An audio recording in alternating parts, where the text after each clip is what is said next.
Welcome back. Welcome back to the On the Pace podcast. We had a packed weekend in motorsports this weekend, and that is awesome. Unfortunately, it destroyed my sleep schedule. So I know I'm getting this out pretty late. It will probably won't actually come out till Monday, at least Monday USA time, because I'm recording with like about 4 minutes left till midnight. So we're going to see how that whole thing pans out. But I got the Ferrari hat on. We are talking Formula One first because that's the first race that wrapped up for me at 5 a.m. in the morning. So obviously, like I said, my sleep schedule's ruined. Try and watch qualifying practice. The races between all three events that we had this weekend. Obviously, China's a big one. That's what we're going to be talking about today. We had IndyCar in Arlington, and then we had WRC in Kenya. So I think as a whole, we're going to get through China tonight into the next morning. We're going to get through IndyCar tomorrow night, and then we're going to get to WRC on Tuesday. Possibly the one that I am most excited to talk about. Great things happened in Kenya, and also awful things, depending on how you feel about certain drivers. But tonight we're talking about Formula One and the Chinese Grand Prix that happened. A lot of mixed reactions. My immediate reaction, of course, is how do I feel about these regulations at the end of the day? Yeah, it was tough. I kind of trashed them coming out of Australia. I definitely was not having fun with them. I'll word it that way. Wish I was. Australia created a lot of mixed emotions for me, I think, about where the cars were, where the racing was, and then China just happened to complicate them. As a whole, I very much enjoyed the race. You cannot have a battle between all 22 cars. Well, 18 cars after the start, but all cars on the grid every lap. That's not how Formula One works. You're going to get into those lulls, but as a whole, it was fun. It was a fun race. I'm glad I stayed up for it. Obviously, Kimi Antonelli comes away with the win. His first Formula One victory was great to watch. In the group chat that I have with a lot of people, we were talking about how we actually appreciated that Kimi was crying because real men cry when they achieve something great. And that's what Kimi did. He got pole and he basically kept it in first. Obviously, Lewis passed him at one point I think through turn one on lap one, but as a whole, he kept it in first. He played very well. He was able to get the car going faster than George was and beat his teammate. He is now still second in the championship, but only behind 3 points. It was a great race from Kimi. I think I kind of doubted Kimi, truthfully, this season. I thought George's experience was going to take him on a long path to victory, and they're 1-1 right now with races. Obviously, Kimi had problems in the sprint, which I think we can actually start with. So George wins the sprint. Both Ferraris fill out 2 and 3, but Kimi had some problems in the sprint. It kind of made me a bit nervous for him as a whole because George had the sprint on lockdown. I really don't remember that many memorable moments from the sprint besides, oh, look, McLaren got points. Ferrari beat Kimi, but of course he had that time penalty, that 10-second time penalty, which dropped him back in the sprint points, which is why George is now leading still the championship just because the two split as a whole. But I was kind of worried going into qualifying. I really was. I didn't think Kimi could do it. I almost expected a Ferrari to hit that 2 spot. Kimi takes pole. George takes that 2. Ferrari backs up. McLaren, and then everyone else.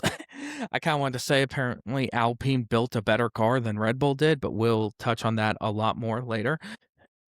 Yeah, nothing but congrats, nothing but positivity, nothing but love towards Kimi Antonelli right now. He showed why he deserved to be there. Obviously, and I've felt this way for a minute, specifically a bit last season, where there was I think Toto has put a lot of push behind Kimi to make him the next face of the Formula One. Half the time I question if he wants to be there. You know, he's admitted he doesn't like doing media and at least press releases, but Toto wanted the next Max Verstappen, and even with like the press release stuff and like the media stuff that Kimi claims he does not like doing, I mean, Toto found him.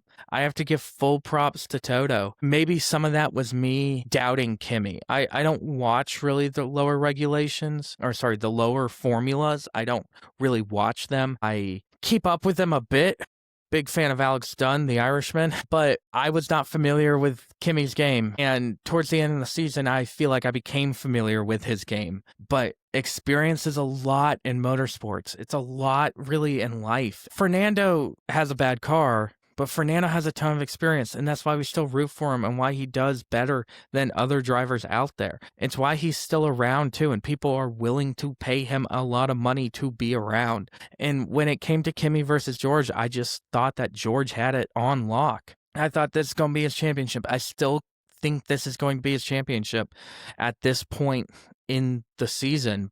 Full congrats to Kimi. I stayed up because once it was around, 10 laps to go and Max, his car had troubles, I realized the order is what the order is right now. But I haven't heard the Italian national anthem played for a podium, for first place. I wanted to hear it. I wanted to see what Kimi could do, and he delivered. He delivered 100%. It was awesome to watch, and I'm nothing but congrats to him. With that being said, nothing but congrats to Lewis. Finally got his podium with Ferrari, was able to do it at a track that I thought he would be the fastest Ferrari at. But more importantly, congrats to Lewis for giving us great racing. Congrats to Ferrari for giving us great racing. I'm wearing the Charles Leclerc hat, and nothing but Ferrari made this race fun. And I mean, Charles said it. He said, I'm having fun. He's having fun racing. And that's what almost made this race worth it. My immediate reaction was the Mercedes are so far ahead. I really think so. I think Ferrari got a couple things better than Mercedes on their car, but I think Mercedes made a way more complete car, and that is very evident at this point. I also think that it's interesting that the other Mercedes-powered engines are struggling right now. We can get into McLaren as well, but I think they've got it on lock. I think this is another 2023 or 2014 to be more specific with the Mercedes, where you're looking at just domination by this team. It's going to be Kimi and George fighting for a championship. I think they'll back George at least today. As of today, I still think they'll back George, but if Kimi can take points off George, then we're there, because I think the Ferraris are going to take points off of each other, and at this point, I don't see Ferrari being the number one car. Obviously, I think the standings are pretty clear after these first two races. Ferrari built the second best car with some aspects like the start or the corner speed that is better than Mercedes. But as a whole, Ferrari made this race worth it. They completely made this race worth it. It was beautiful to watch, and they seemed to have fun. Lewis, for once, sounded happy on the radio, like he wasn't going to absolutely jump off a cliff. Charles said he was having fun. When was the last time we heard Charles say he was having fun? 2024? Over a year ago? His Monaco win. And they seemed to be in good spirits, too. It wasn't like this whole just running, they were battling wheel to wheel, but they weren't necessarily crashing. They weren't scaring each other. It was just a fun little yo-yo game for them. And it was fun for me to watch. I have already kind of dogged on the regs. I have. And I definitely think there are problems with them, but this yo-yo game is pretty fun to watch, actually. And maybe that's what F1 just wanted to give us, was entertainment with the battery system and all that. But I think it was fun, and I congratulate both Mercedes for having a good race, Kimi Antonelli, but also the Ferraris. I kind of went on a Ferrari rant last time that the strategy screwed them. And this time, they were able to do what I claimed in the rant last time, which was they always feel like they have to do the opposite of what the team, whoever they're battling against, is doing when it comes to strategy, when it comes to pit stops. They have to do the opposite. And they went in with the Mercedes when it was pit time. They ran a good race. And for the most part, they weren't in first, though. I think that's why I'm sitting here and being able to discuss the fact that their strategy was good. There was no oh my gosh, they've lost it. They're losing places. They're losing points because of strategy. It was simply they're the second best car. There's a gap to them in Mercedes, and there's a gap to everyone else. I would have said McLaren if you asked me after qualifying, but that's not the case right now. So that gap is kind of important, and so they can do what they want, and they wanted to have fun, and they had fun. Great to see Lewis back on the podium. Also, with the Ferrari thing, their Chinese gear was awesome. Loved the blue and red. Loved it. It looked so cool and was cheap online. Formula One gear can be $150 for a t-shirt. Relatively, it was cheap. But yeah, it was fun to watch. It was a fun race, but I do think we have to be honest with ourselves in some regard as fans that I'm all for a battle between teammates like we saw with Lewis and Charles every week. I'm for it eventually. I think both of them are also mature enough not to wreck the cars. If it's every week, statistically, it'll probably happen once this season. But Lewis has been through it with Nico Rosberg, and Charles is a smart enough driver. He's definitely the definition of light on his toes driver that I don't see them wrecking the car into each other necessarily every week. But, really what this race told us was Mercedes is number one.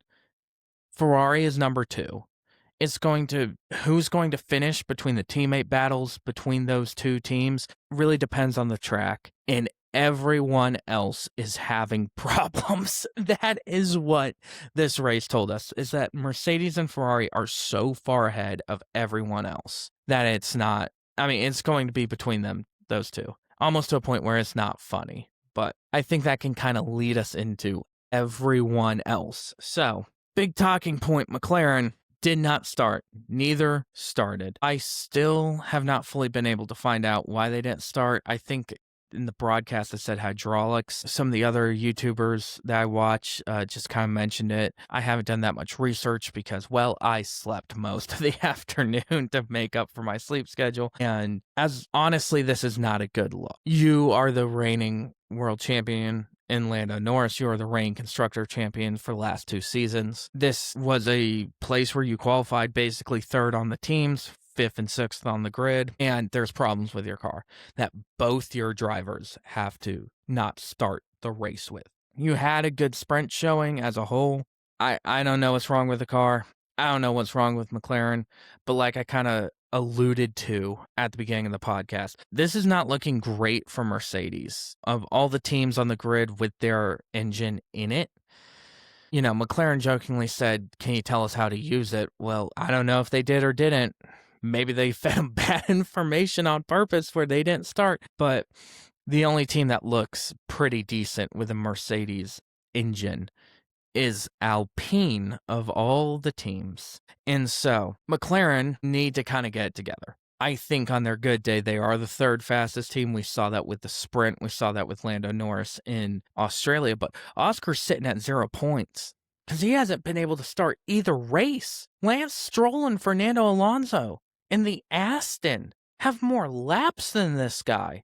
He came in 3rd in the championship. He was leading most of the championship last year, and he hasn't run a lap in an actual race. He's got the sprint under his belt, but other than that, you got to fix the car. McLaren needs to figure it out. Because I can talk about the regs and how, yes, they're a massive change. And I'm not sure if I'm like 75% on board after this race. I definitely overreacted after Australia. But how are you going to compete? The other 2 teams, the 2 teams ahead of you have flown by. I understand it's hard when you're a customer team. It is objectively hard when you're a customer team. But a customer team that has got it down is Haas. They're the best of the rest right now. If Esteban Ocon wasn't the meme that he is, doing the things that he does, you had double points finishes for Haas. Ollie's looking great. The car seems to run well. And they're a customer team. Alpine is a customer team of your same engine. They're not having did not start problems. They're not having issues. And I think the more and more we look at Oscar's did not start in Australia, yeah, some of that was on him, but some of that was the car. Back rears locked up, going 60 kilometers an hour? So yeah, McLaren needs to get it together. I'm a McLaren fan. They need to get it together. And I think they will. But Ferrari's taken such a lead on them, I don't think they're fighting for second. I don't even know who they're fighting. They might be a lone third at this point. But it needs to happen. We need to see it happen. Which leads us to the other couple Mercedes teams, or Mercedes customer teams. Alpine looks good. I think I predicted them around 7th in the constructors. They might be fighting Haas for the 5th. Hell, with the way Red Bull looks, they might be fighting Haas with the 4th right now. Alpine looks good. Pierre Gasly, great race, great sprint, great qualifying, great race in the race. Franco Colapinto, great to see him back in the points. I have a weird soft spot for him.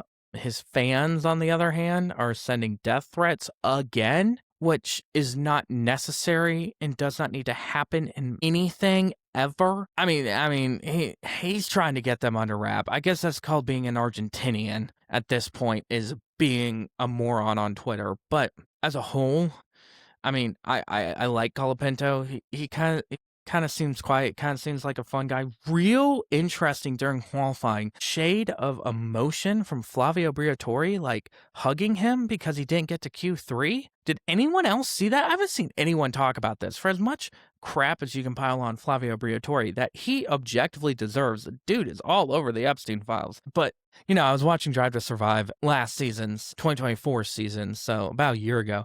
And it was the Flavio Briatore episode. And my mom, who does not care about any of this, was at our house. And she was watching me and my wife watch it. And she just goes, man, he seems like a real jerk. But rare showing of emotion of a comforting his driver. A guy who we saw what he said about Colapinto during Drive to Survive this season, which I'm not even a Drive to Survive fan. I watch it as, let's see what they got wrong. But it does offer you some insight and really interesting situation there. And then Colapinto comes out and scores his first point since Vegas and the Williams in 2024? Great to see it from him. Alpine, I think, built a good car. I do think Gasly's a better driver than Colapinto. And again, this is chalked up to experience. I think Colapinto will be in the sport for a while.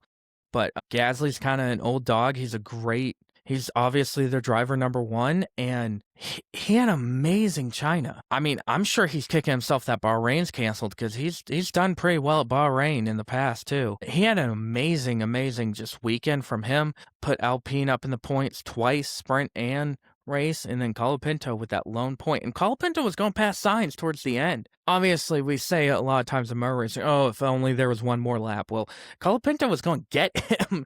I thought he was going to get him out of the last corner. I thought he was going for 2 points right there. But however you feel about specifically Colapinto, his fans, and Flavio Briatore, who a little bit of credit to Flavio for building what seems to be a decent car, a good customer car. But most of my credit for Alpine that I have is heaped on to Gasly. He's done wonders this weekend, and he looked good in Australia. He scored points in every race so far. So I'm excited to almost see a weird, interesting battle that I think will happen as the season plays out of the best of the rest between him and, honestly, my pick right now is Behrman. Which, when it comes to the other Mercedes customer team, Williams, I'm going to keep hammering this rant home. You are the third worst team on the grid right now. Williams is not looking good by any means. You didn't start one of your drivers. You didn't do it. And truthfully, I don't even know how to comprehend that, because this was supposed to be your year. This is what you hyped up on. And it's like James Vowles, it's just an eternal hype train of, we'll get him next year. But next year is here. You expected to have the year you had last year this year, and it's not happening. And I want Williams to succeed. I want Williams to win at Constructors, but what is going on? I will say, though, Sainz in the points. Great drive from him. I think he gained the most places during the race. Did great. Got a point for Williams, so they're on the points board now. But I'll be shocked if Aston or Cadillac score a point all season. And right now, they're the third worst team. 1 point for Alpine, not Alpine, sorry. I apologize. 1 point for Williams, and I don't know how you fix it. I think they're relying on their driver talent, but if you can't put Alex Albon on the grid, then what are you doing? Which, like I said, leads to a concerning point. The Mercedes customer teams, besides Alpine at this point, have reliability issues, which also begs the question, is Mercedes going to have reliability issues at some point? Some other shout-outs, Haas, obviously. Behrman did great. Ocon was doing great until he decided to use Colapinto as a bowling pin. Terrifying, but the meme came into play. We're dusting off old memes 2 races into this season already. 10-second time penalty for Ocon. I feel gutted for him. He seemed to really want to do well this race. He raced well up until that point. And I know that's a weird pit exit situation. He had to go back into the pits to get something cut off of his car so that he could even finish the race. But Haas looked good. Behrman is, if Kimi is the next Max, Behrman is the next Leclerc. That's the way I view it. Unfortunately, I might have just cursed him to never win anything at Ferrari, but I think there's a lot of questions about where Behrman goes. He seems to be enjoying his time at Haas, but he is the next Ferrari driver. And I really think where Behrman, when he makes that step up to Ferrari, it is dictated by when Lewis leaves. I don't think Charles will be leaving as soon as everyone thought. He seems happy. He says he's having fun. But obviously, Behrman will be the next guy at Ferrari. But for right now, he seems to be enjoying Haas. I almost feel like he enjoys driving in the midfield because a point, getting 10th is fun in the midfield, especially when you drive for the team with the least amount of money and you got to go cold Gene after every race. It's fun. It seems fun for him right now. And he's doing phenomenal. That second year has done wonders for Oliver Behrman. Yeah, and I guess, some other Audi seems to be having growing pains. Abby did not start, ran a Nico Hulkenberg race, honestly. But Audi's just seems to have growing pains. I trust them in maybe 3 seasons to do well. And that's what you're going to get when you come in and just randomly decide to build your own engine. Racing Bulls. So let's talk about the Red Bulls, both of them with that. Did Red Bull make the right call by promoting Isaac and not Liam? I'm kidding. I think in all honesty, we're having the conversation again. If the V-Carb is better than the Red Bull, because Max, oh boy, Max Verstappen, if you didn't watch or haven't heard, because I'm very late to the party, did not finish the Chinese Grand Prix. He did not finish at all. Car issue, I think lap somewhere in the 40s. This is after Isaac Hadjar had his spin and dropped like a stone. Max's car is bad. Max is a good driver. Max, I still believe, is the best driver in Formula One, but Max's car is bad. It's bad. They built a bad car. He can't start. I mean, it's like throwing a boulder in the ocean. It just sinks to the bottom. He's fighting after first turns, being in 17th. I mean, if I'm him, I don't even know what you do in that situation. That's why I'm not him. It's one of those things where Max is very much complaining about the regs. He does not like them. And not to start internet beef, but to the guy who commented on my first ever short video saying that Max isn't complaining about the regs. Well, he certainly is now. And you just look at it and you go, they didn't build a good car. I don't think, he's the best driver out there on pure skill level, in my opinion. But, I mean, the car's not reliable. I think they almost built a feather, and just like a feather, it falls slowly, just like he does at the starts. It's not quick. Who knows what to do with Max? Who knows if you are Max? I mean, he's racing Le Mans. He's racing I think he's racing Nürburgring as well.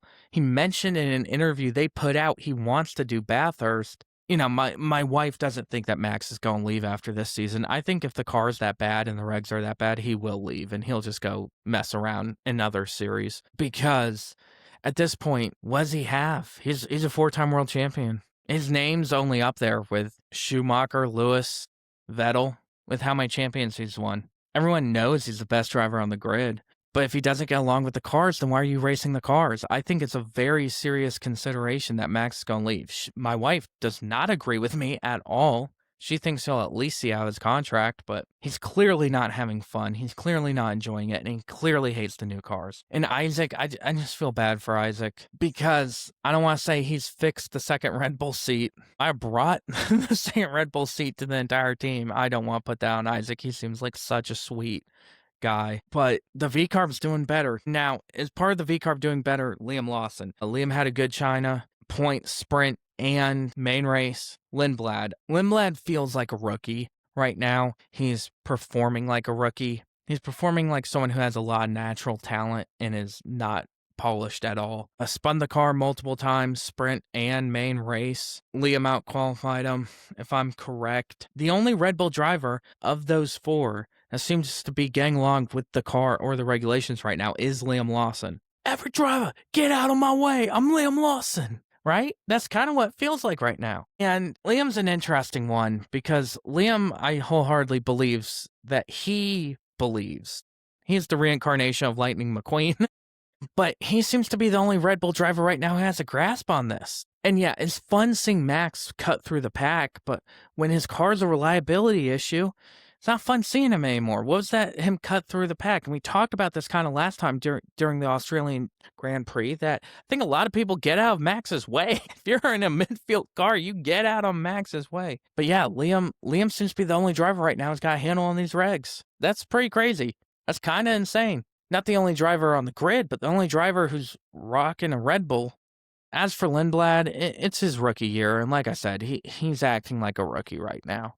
And that's okay. I think the kid's very talented. I think he'll be there, but maybe it's the fire under Liam that he's driving for a seat. I think this entire year he's driving for a seat. I don't think they're going to Yuki him. I don't think he'll ever go back to that Red Bull. I think he's driving for a seat at a place like Haas.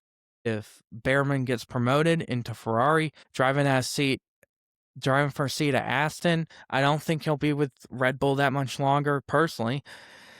But he's doing well, and he's proving he kind of understands these regs. I almost want to give Liam credit, too, because I know he watches. I mean, most drivers watch other motorsport series, but I know Liam's a big fan of other motorsport series, especially in America, and he's almost driving like he's watched enough IndyCar to understand how these cars work. Everyone's joking about Formula E, but they're almost more Indy cars than anything. Obviously, of course, they're not spec series, but Aston looked awful. Cadillac, Bottas getting, 13th? Might be the highest finish they get all year. But my big impression from this race is that we have a clear 1-2, and they are very much clear set in their 1-2s right now. It was fun. I don't have that much to say about the regs. I thought I'd be complaining more, but I'm not. I'm not complaining. My fear is, though, not every race is going to be like that. And that kind of leads us to some F1 news. Suzuka's next. They have officially canceled Bahrain and Saudi Arabia. I don't know how I feel about it. I kind of think there's too many races on the calendar. I also kind of like watching every other weekend. It's something that I look forward to. But my hope is that everyone can go back to the factory and figure out how to fix some of these things. Because like I said, if you're not Ferrari or you're not Mercedes, you do not seem to have a grip on these cars, these engines, or the drivers don't as well. So maybe when we come out of Suzuka into Miami, go back to the factory for a month, we'll see some good racing. A little disappointed that they canceled those races, but it's for the safety of the drivers, everyone working with F1, the people in the pits, the TV personalities, because it's getting gnarly over there. And it's a little bit sad, but what's more important is the drivers and the people involved in the entire machine to put on a race, their safety, and also praying for the people in the Middle East right now's safety and well-being. Some other just F1 news as a whole, we talked about Max not liking the regs. Aston did some more laps, not still hearing great things out of that camp, but 22 races, we'll see if it gets down to 20. I do think it's a bit concerning that, we had seven cars not finish, and I will not be shocked if the FIA, with this massive gap of space, tells them to tweak something. There's going to be maybe some new rulings coming out. To quote a YouTube comment section under a video that I completely even forget, it gives more time to work on it, but also there's a 6-race incentive. So the bottom teams get more money after 6 races to try to get their teams higher up on the field. If there were teams waiting on that money from Miami, the races have been pushed back. So that will be an interesting thing to see if the cars with that much of a gap get time or not afterwards. Yeah, but it was a fun race. My mind's honestly blanking a little bit right now. So let's get into some of my predictions that I had. So I'm currently 4 for 7 right now, if I am correct. On my predictions from Australia, I am correct. So, who I predicted to win the Australian Grand Prix was Lewis. I almost said George. It was Lewis. I kind of said it in my prediction that I was just hoping to have fun. It was one of those races where I didn't think that Mercedes would dominate, and boy, was I wrong. Congrats to Lewis for getting the podium. Congrats to Kimi. I didn't put him in my top 3. I guess I was just trying to have fun with it, because it's going to get real boring if I just swap Kimi and George, depending on which racetrack I think they'll do better at. But trying to have a little fun with it. Obviously, Lewis podium, not counting that. I said he was going to be first. Another one that I did get correct was George Russell in second. Now, I said this because I thought Lewis might win. George coming in behind Kimi, a good race overall showing from George. I also predicted George to win the sprint. So I'm counting that right now. I am 1 for 3, but my third was a disaster. Lewis Hamilton came in third. I predicted Oscar Piastri, who did not start. And honestly, after where he qualified, I don't think he would have gotten there anyway. But that was my top 3. Got 1 out of 3 on that. My ideas of first to last driver who would qualify the highest and drop the most during the main race was Lando Norris. I'm giving myself that one. I understand Oscar and him in the final standings dropped the same because of where they qualified, but when he's tied for someone, I'm going to go ahead and take that. I don't love taking that because of where, it's no fun to see. It was like when I predicted Oscar last week. It's not fun seeing Oscar crash out in Australia. It wasn't fun seeing either McLaren's not start the race, but it was my prediction that he would drop the most from where he qualified, and I got that one in. Two just random, right, I forgot to do it. My first prediction was Haas. I said both Haas's would climb up the same amount from where they qualified, and it was going for Esteban. But who ended up doing that was Carlos Sainz. So congrats to Carlos, which gets into my next prediction, which was Williams scores some points. Even though I have been saying they are the third worst team, I still thought someone would score points, and Carlos Sainz did. So that's 1 to me. I'm not competing with anyone. I'm going to average the percentage out at the end, but Williams got through. I kind of already discussed Williams during the main race, the podcast. Don't really feel the need to touch on that. My other prediction was Charles Leclerc would not finish in the top 5. I ate that one. That one was bad. I don't know why I did it. I just went crazy, but that one did not come in. Good for Charles. At this point, I think the only way I make that prediction again is if I am 100% certain that Charles will DNF, because prove me wrong. I don't know why I was doubting him. I guess I was kind of hyped up on the McLaren train that they were going to get their crap together, and obviously we saw that not happen. And then after this, let me calculate it real quick. I believe that 3 of 7, which puts me at 7 of 14 on the season. So we are at half. I'm 50% correct on this. I'm kind of shocked by myself. My other crazy prediction, that wasn't even a crazy prediction, it was a dream, was that Lance and Fernando would finish first and third and Lewis in second. It kind of it got 1,000 views on that short. I'm sure everyone's telling me to take my meds, but that obviously did not happen in any form. So I don't consider that a prediction. I consider that a dream that I had after eating too many Doritos. But would have been wild. But yeah, final thoughts, good race. Obviously the news with the cancellation of the races in the Middle East is sad, but hope everyone's safe. And we're on to Suzuka. I will get out my predictions for Suzuka. I will also get out my race review for the IndyCar in Arlington and WRC in Kenya. Don't have a race upcoming, so if any major F1 news happens, I'll hop on, but I think this week this is going to be the last one for Formula 1. Thank you, everyone. If you could subscribe, comment, I appreciate it. Tell me how I can do better. I'm just trying to get this off the ground, just as someone who loves motorsports. So everyone, thank you, and good night.